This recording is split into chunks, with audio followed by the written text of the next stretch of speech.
செய்திருக்கலாம்.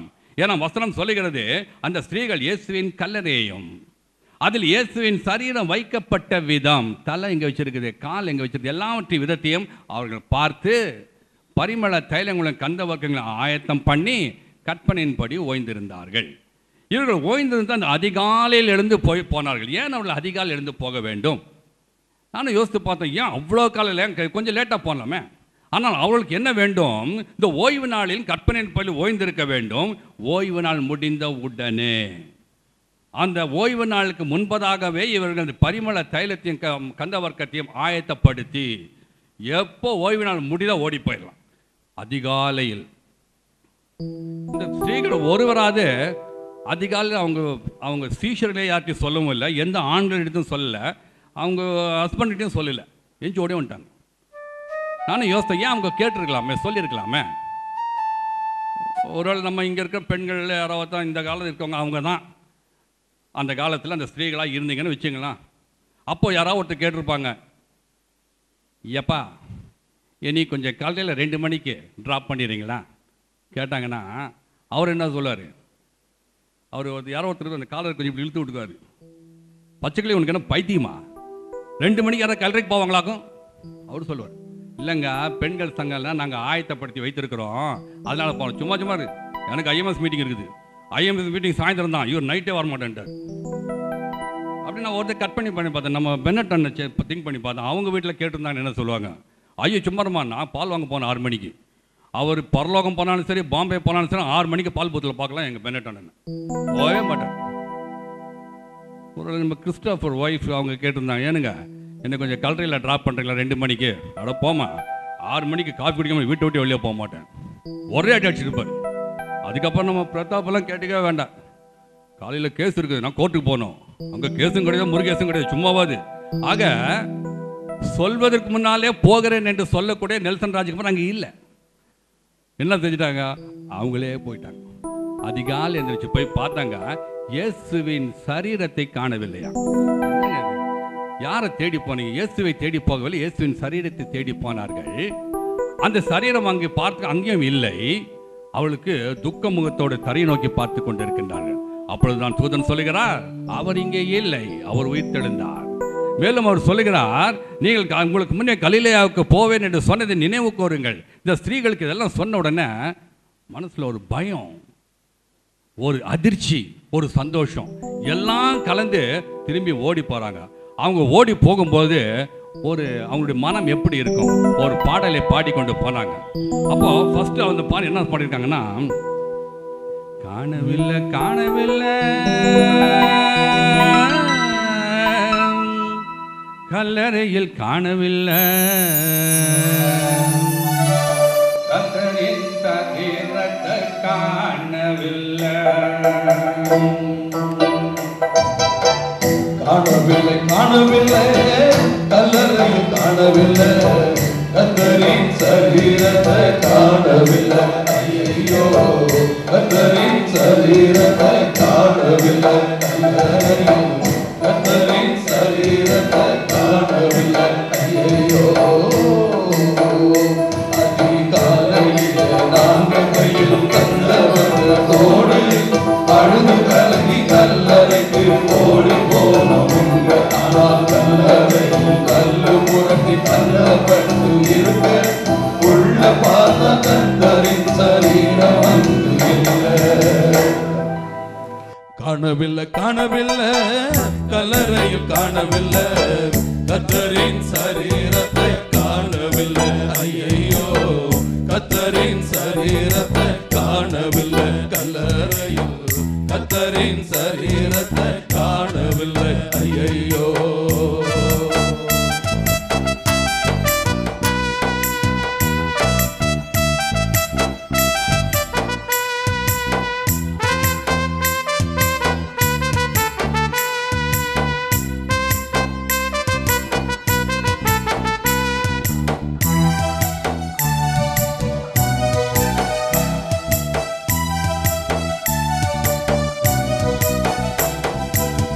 கலக்கம் அடைந்து நாங்க தரையை நோக்கி நிற்கையில வெண்பசிரம் தரித்த 2 தூதர்கள் நின்றார்கள் ஐயா.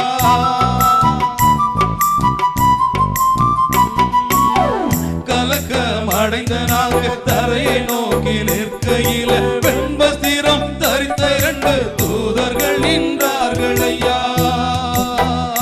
அவர் இங்கே இல்லை என்றார்கள், அவர் உயிர்த்தெழுந்தார் என்று சொன்னார்கள். நாங்க ஒன்றும் புரிந்து கொள்ளவில்லை ஐயா, எங்க துக்கம் இன்னும் அதிகமானதையா. காணவில்லை காணவில்லை கல்லறையில் காணவில்லை, கர்த்தரின் சரீரத்தை காணவில்லை. ஐயையோ, கர்த்தரின் சரீரத்தை காணவில்லை, கல்லறையில் கர்த்தரின் சரீரத்தை காணவில்லை. ஐயையோ.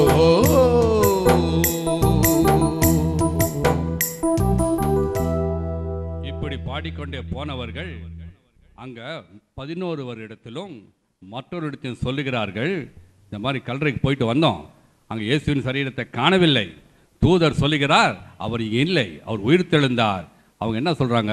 11ஆம் வசனம், அவர் சொல்லுகிறார், இவள் வார்த்தை இவளுக்கு வீண் பேச்சாக தோன்றிற்று. வீண் பேச்சு. ஏன் இந்த வீண் பேச்சு? அவங்க இவ்வளோ தூரம் சொல்றாங்க, தூதர்களை பார்த்தோம், அவர்கள் சொல்லுகிறார்கள், அவர் இங்கே இல்லை, அவர் உயிர்த்தெழுந்தார், உங்களுக்கு முன்பே கலிலேயாவுக்கு போகின்றேன் என்று சொல்லியிருக்கிறாரு, இங்கே போங்கள். ஆனால் அவர் சொன்னாங்க அது வீண் பேச்சாக இருக்குது. நமக்கு கூட அநேக நேரங்கள் கர்த்தருடைய வார்த்தை ஒரு வீண் பேச்சாகத்தான் இருக்குது. ஏன் அதெல்லாம் போய் ஏன் கேட்குறீங்க? சும்மா பிரசங்கத்தை கேட்டுருங்க, வீண் பேச்சுங்க அப்படின்னு ஏன் என்று சொல்லுகிறோம் என்று சொன்னால், முதலாவது கர்த்தருடைய வார்த்தையை நாம் விசுவாசிப்பதில்லை, இரண்டாவது கர்த்தருடைய வார்த்தையை மறந்து விடுகிறோம். இந்த 2 காரியம் இங்கே ஏற்பட்டது. இவள் ஏன் விசுவாசிக்கவில்லை? அந்த வார்த்தையை அவர் ஏன் அவருடைய மனதிலே வைக்கவில்லை? கர்த்தர் அவர்கிட்ட சொன்னார், இயேசு உலகத்தில் இருக்கும்போது சொன்னார், நான் எருசலேமுக்கு போகவும், மத்தேயு 16:26 வசனத்திலே அவர் சீஷர்களை சொல்லுகிறார், அது முதல் இயேசு தாம் எருசலேமுக்கு போய் பிரதான ஆசிரியராலும் மூப்பராலும் வேத பாரகராலும் பல பாடுகள் பட்டு கொலையண்டு 3ஆம் நாள் உயிரோடு இருக்க வேண்டும் என்று சொல்ல தொடங்கினார். மேலும் மத்தேயு 20ஆம் அதிகாரத்தில் அவர் சொல்லுகிறார், 17-18 வசனங்களை சீஷர்களை தனியே அழைத்து கொண்டு போய் சொல்லுகிறார், இப்படிப்பட்ட பாடுகளை நான் பட வேண்டும், நான் மரிப்பேன், ஆனாலும் 3ஆம் நாள் உயிரோடு எழுந்திருப்பேன். அந்த சீஷர்கள் என்ன செஞ்சிட்டாங்க? இந்த காதலை கேட்டு இந்த காதலை விட்டுருந்தா கூட சந்தோஷப்பட்டுருக்கலாம், இந்த காதலை கேட்டு இப்படி அனுப்பிட்டாங்க. ஏதோ கொஞ்சம் உள்ள ட்ராவல் பண்ணி போயிருந்தால் ஏதோ கொஞ்சம் பிசுறு ஓட்டியிருக்கோம், அது கூட இல்லை. அதெல்லாம் வீண் பேச்சு. அநேக நேரங்கள் நாமும் கூட ஊக்கமாய் ஜெபிக்கிறோம், கர்த்தரிடத்தில் ஜெபிக்கிறோம், ஆவியில் இணைந்து ஜெபிக்கிறோம், ஆனால் அந்த ஜெபத்திற்கு பதில் வரும் என்ற நேரம் வந்த போது நாம் அது வராதுங்க. மாத்திரம் ஜெபிப்போம், ஆனால் அது வராது. அது எப்படி வருங்க? நல்ல ஒரு பெரிய ஒரு ஆலயம், ஆவிக்குரிய ஆலயத்திலே அந்த பாஸ்டர் வல்லமையாய் கர்த்தருக்கு ஊழியம் செய்து வருகிறவர். அந்த சபை மக்கள் அத்தனை பேரும் ஆவியில் வைராக்கியம் உள்ளவர்கள். அந்த சபையில் நாளுக்கு நாள் சபையிலே விசுவாசிகள் சேர்ந்து கொண்டே வந்தார்கள். என்ன ஒரு குறைன்னு சொன்னால், அந்த சபைக்கு வெளியில் ஒரு வைன் ஷாப், அந்த வைன் ஷாப்பில் ஒரு பார்.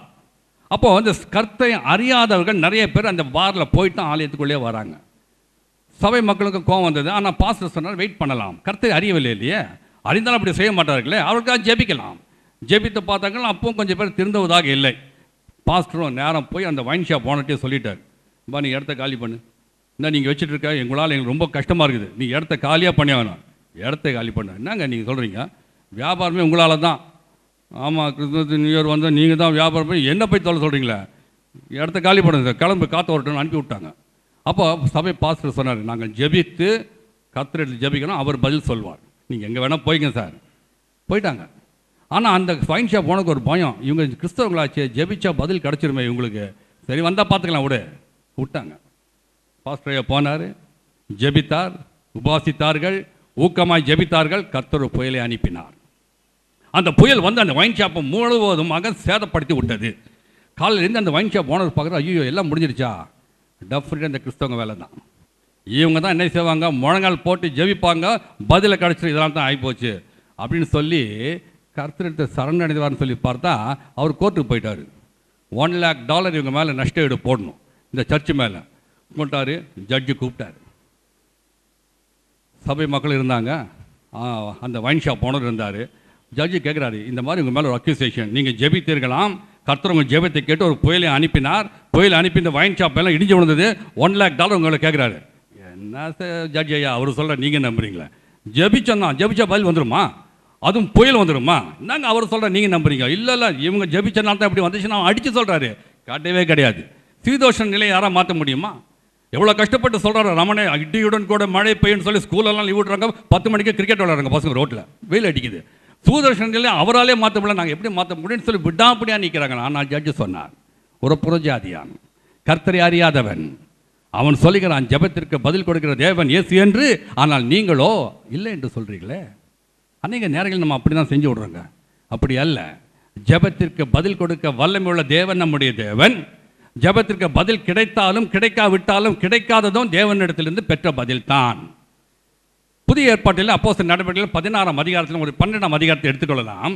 அங்கு ஏரோது யோவானின் சகோதரனாக யாக்கோபை கொலை செய்தான். இது யூதர்களுக்கு பிரியமாக இருக்குது என்று சொல்லி பேதுருவையும் கொலை செய்ய வகை தேடினான். அவனை அரெஸ்ட் பண்ணி உள்ள வச்சுட்டாங்க. குறித்த நாளுக்கு வெளியே கொண்டு வரும்படி வகுப்புக்கு 4 பேர் வீதமாக 4 பேர் வசமாக அவர்களை காவல் பண்ண 16 பேர் பேதுருவை காவல் பண்ணி கொண்டு இருக்கின்றார்கள். 12ஆம் அதிகாரம் 5ஆம் வசனத்தை படிங்க. நான் முத்துமணியன் பேதுரு கடைசி பகுதி, 5ஆம் வசனத்தில் கடைசி பகுதி. யார் பண்ணினார்கள்? சபையார் அவனுக்காக தேவனை நோக்கி ஊக்கத்தோடே ஜெபம் பண்ணி என்னன்னு பண்ணியிருப்பாங்க?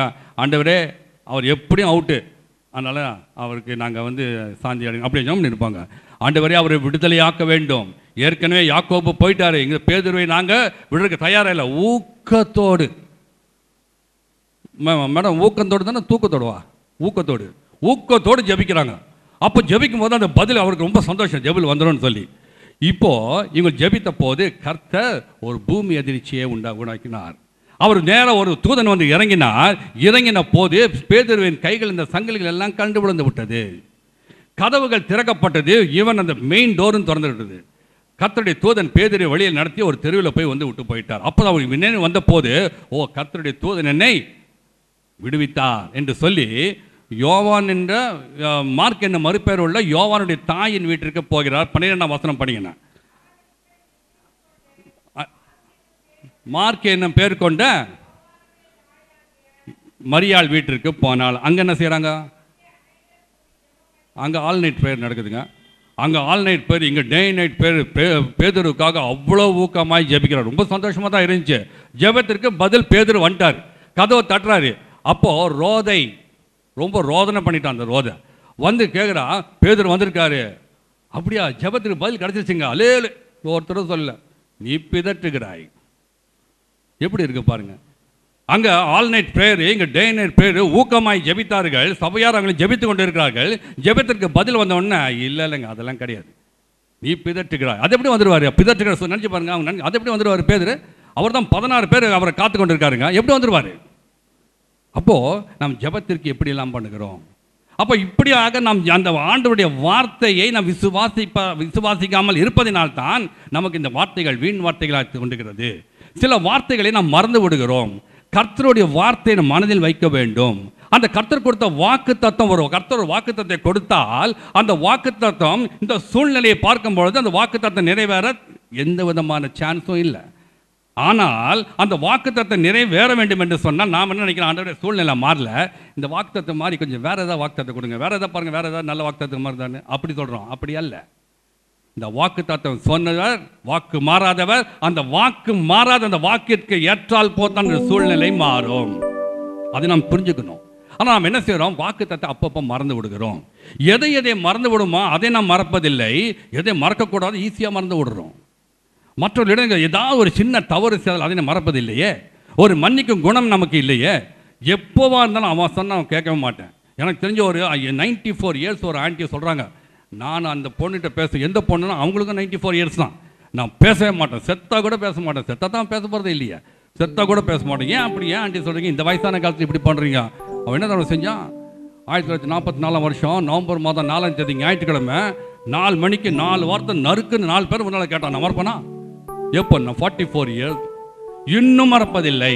நம்ம நினச்ச கொஞ்சம் தொட்டு பாருங்க, நம்ம எத்தனை பேர் இன்னும் மன்னிக்காமல் இருக்கிறோம்? அந்த செய்த ஒரு தவறை இன்னும் நாம் மனதின் ஆழத்தில் வைத்து ஒரு வைராக்கியமாக இருக்கிறோம். ஒரு வேளை கர்த்தர் நம் மீது அந்த வைராக்கியத்தை காட்டியிருந்தால் நாம் நிர்மூலமாக இருப்போமே. தாவீதை எடுத்துக்கொள்ளலாம். அவனுக்கு எவ்வளோ ஒரு மன்னிக்கும் குணம் இருந்தது. ஒருவேளை தாவீது கர்த்தருடைய வல்லமையினாலே அந்த கோலியாத்தை கொல்லவில்லை என்று சொன்னால் அந்த கோலியாத் அந்த சவுலை கொண்டிருக்கலாம். ஆனால் இப்படி சவுலை காப்பாற்றினாலும் கூட அந்த சவுல் தாவீதை பல முறை கொல்ல பார்த்தான். ஆனால் தாவீதை எடுத்துக்குங்க, எத்தனையோ முறை அந்த சவுலை கொல்லக்கூடிய சாத்தியக்கூறுகள் இருந்தாலும் கர்த்தர் அபிஷேகம் பண்ணினவன் மேல் நான் கையை வைக்க மாட்டேன் சொன்னானே. அப்சலோமுக்காக பயந்து அரண்மனை விட்டு தாவீது வனாந்திலே ஓடும் பொழுது சீமையை கல்லை தூக்கி எறிகிறான். ரத்த பிரியான மனுஷனே தொலைந்து போ. தாவீது என்ன சொல்லுகிறார்?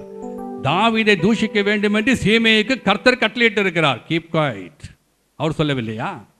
இதே சீமையை திரும்ப தாவீது ராஜா அந்த அரண்மனைக்கு வரும்பொழுது காலில் விழுந்து என்னை மன்னித்து விழுந்து கேட்கிறான். தாவீது என்ன சொன்னார்? நீ சாவதில்லை, நீ சாவதில்லை. தாவீதின் மன்னிக்கும் குணம் நமக்கு இல்லையா? இருக்கிறதா? நாம் நமக்குள்ளே அந்த வைராக்கியம் எத்தனை நாள் வைத்துக் கொண்டிருப்போம்?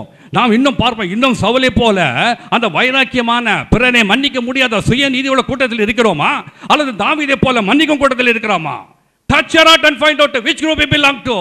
Are you still in the camp of Saul or are you in the camp of David? Go to the camp where David is. Go to the camp where Jesus is. நம்மை ஆராய்ந்து பார்க்கணும்.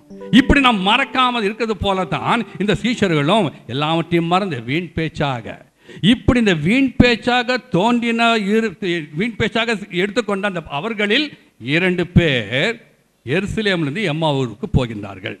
அந்த 13ஆம் வசனத்தை பார்க்கும் பொழுது அவர் போகும் பொழுது இயேசுவும் அவர்களோடு போகிறார். ஆனால் இயேசு அவரோடு போகும்போது வேறு யாரும் கூட போனதாக தெரியவில்லை. 2 பேர் தான் போகிறார். 8 மைல் நடந்து போனுங்க. இன்னும் ஒரு 1/2 hour இல்லை, 8 மைல் தூரம் நடக்கும்பொழுது மேலே இன்னொருத்தர் வராரு, வாங்க நம்ம கூட சேர்ந்து போகலாம் சொல்லியிருக்கலாமே, சொல்லவே இல்லை. ஆனால் இயேசு என்ன செய்தார்? 13ஆம் வசனம் படிங்கய்யா.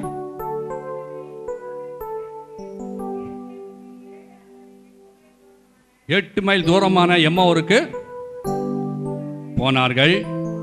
போகையில் இந்த வர்த்தமானங்கள் யாவையும் குறித்து பேசிக்கொண்டே போகின்றார்கள்.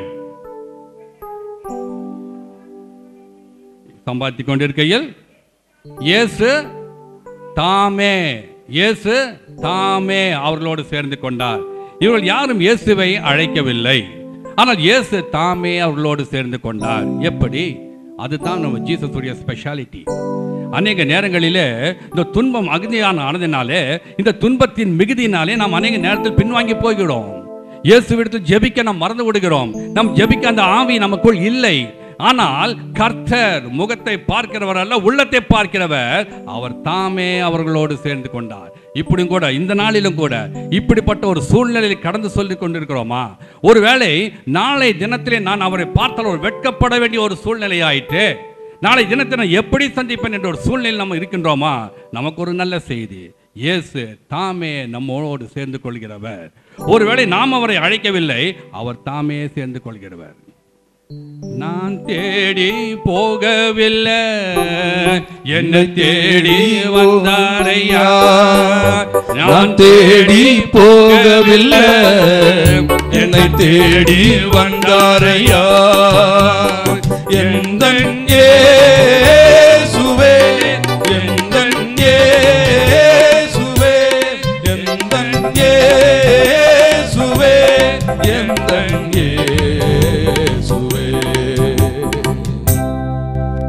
தேவனுடைய அன்பு நம்மளை தேடி வருகிறவர். இப்படியாக அந்த எம்மாவூருக்கு அந்த 2 சீஷர்கள் நடந்து போய்கொண்டிருக்கின்றார்கள். துக்க முகத்தோடு. அப்போ அகத்தின் அழக முகத்தில் தெரியும், அவள் துக்கத்தோடு இருக்கிறவர் கர்த்தர். அவள் துக்க முகத்தோடு அவள் போகிறதை அவளை தேற்றும்படியாக அவர்களோடு போகின்றார். அவள் போகும்போது அவள் என்ன ஒன்று பேசினா, அவள் கொஞ்சம் துக்கப்பட்டிருக்கலாம். ஏன் நீங்க துக்கப்பட்டு போறீங்க? நான் தான் கூட இருக்கிறேனே. அவர் பேசியிருக்கலாம். எப்படி அவர் பேசியிருக்கலாம்?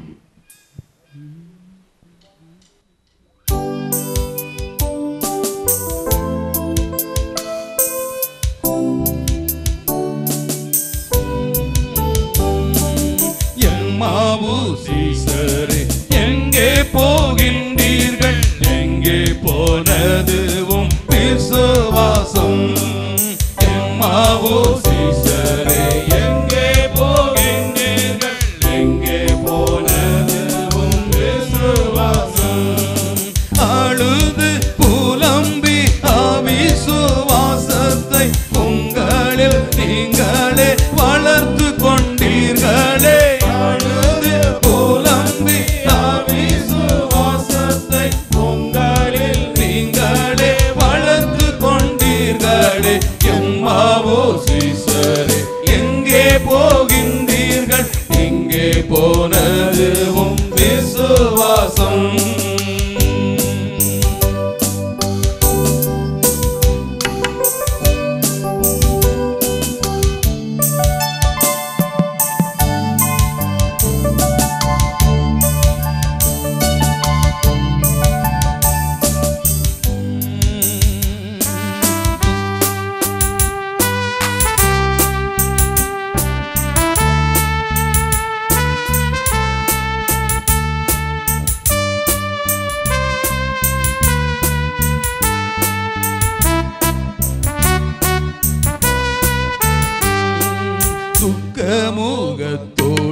இயேசு உயிர்த்தெழுந்தார் என்ற வார்த்தைகள் உங்களை பிரமிக்க செய்தது ஏன்? இயேசு உயிர்த்தெழுந்தார் என்ற வார்த்தைகள் உங்களை பிரமிக்க செய்தது ஏன்? தீர்க்கதரிசிகள் சொன்னவைகள் யாவும் விசுவாசியாத புத்தி இல்லாதோரே. தீர்க்கதரிசிகள் சொன்னவைகள் யாவும் விசுவாசியாத புத்தி இல்லாதோரே.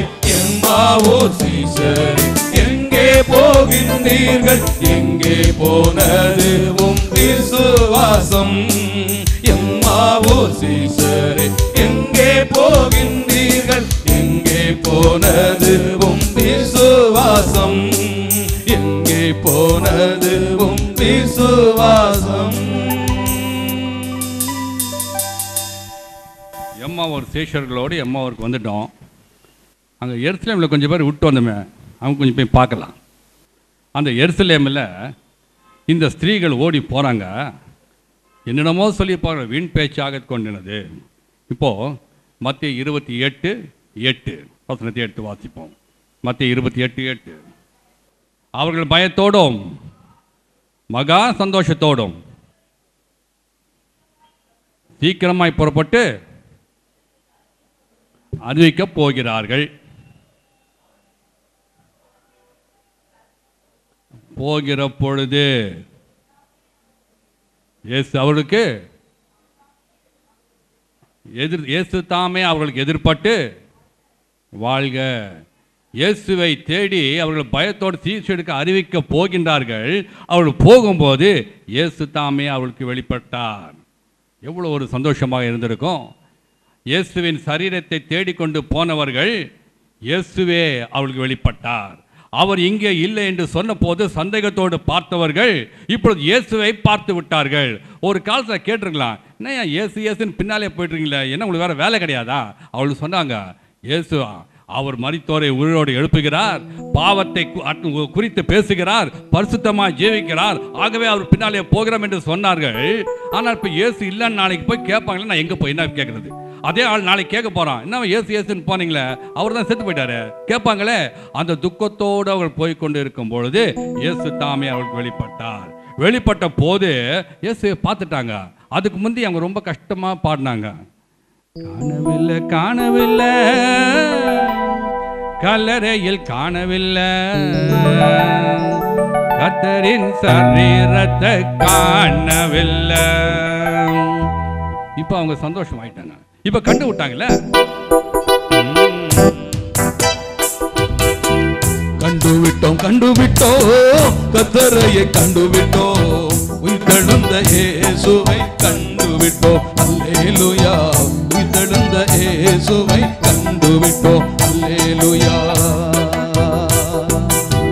கண்டுவிட்டோம் கண்டுவிட்டோம் கர்த்தரையை கண்டுவிட்டோம், உயிர்த்தெழுந்த இயேசுவை கண்டுவிட்டோம். அல்லேலூயா, உயிர்த்தெழுந்த இயேசுவை கண்டுவிட்டோம். அல்லேலூயா, இனி துக்கப்பட மாட்டோம், நாங்க சோர்ந்து போக மாட்டோம், எங்க துக்கமெல்லாம் சந்தோஷமாய் மாறி போனதையா. நாங்க அல்லேலூயா பாடி என்றும் ஆண்டவரை போற்றி தினம் விசுவாச ஓட்டத்தையே தொடர்ந்து ஓடுவோமே. கண்டுவிட்டோம் கண்டுவிட்டோம் கர்த்தரையை கண்டுவிட்டோம், உயிர்த்தெழுந்த இயேசுவை கண்டுவிட்டோம். அல்லேலூயா, உயிர்த்தெழுந்த இயேசுவை கண்டுவிட்டோம். அல்லேலூயா.